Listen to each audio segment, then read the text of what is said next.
കോട്ടയത്ത് ട്രെയിനുകൾക്ക് നേരെ ആക്രമണം നടത്തിയ യുവാവ് പിടിയിൽ. പൂവൻ തുരുത്ത് സ്വദേശി ദീപു തങ്കപ്പനാണ് എറണാകുളത്ത് വെച്ച് പിടിയിലായത്. ഇന്നലെയാണ് ഇയാൾ പാളത്തിലേക്ക് ബൈക്ക് ഓടിച്ചു കയറ്റിയും പാളത്തിൽ കല്ലുകൾ ഉരുട്ടിവെച്ചും ട്രെയിൻ അപകടം ഉണ്ടാക്കാൻ ശ്രമിച്ചത്. എറണാകുളം സൗത്ത് റെയിൽവേ സ്റ്റേഷനിൽ വെച്ചാണ് ദീപു തങ്കപ്പൻ പിടിയിലായത്.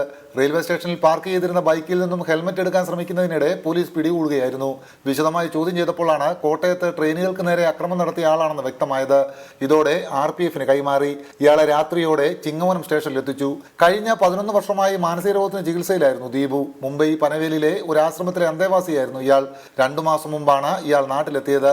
മാനസിക വിഭ്രാന്തിയിലാണ് ഇക്കാര്യങ്ങൾ ചെയ്തതെങ്കിലും സംഭവത്തെക്കുറിച്ച് വിശദമായ അന്വേഷണം നടത്തുമെന്ന് പോലീസ് പറഞ്ഞു. മൊബൈൽ ഫോണുകളുടെ കോൾ ഡീറ്റെയിൽസും ഇതിൻ്റെ അടുത്ത കുറേ നാളത്തെ പ്രവർത്തന രീതികളും ഒക്കെ വിലയിരുത്തി മറ്റെന്തെങ്കിലും തരത്തിലുള്ള എന്തെങ്കിലും ഇതിനകത്ത് ഉണ്ടോ എന്നുള്ളത് മനസ്സിലാക്കാൻ കൂടുതൽ അന്വേഷണം നടത്തും. വെള്ളിയാഴ്ച പുലർച്ചെയാണ് കോട്ടയത്ത് 3 ഇടങ്ങളിൽ ട്രെയിനുകൾക്ക് നേരെ അക്രമം ഉണ്ടായത്.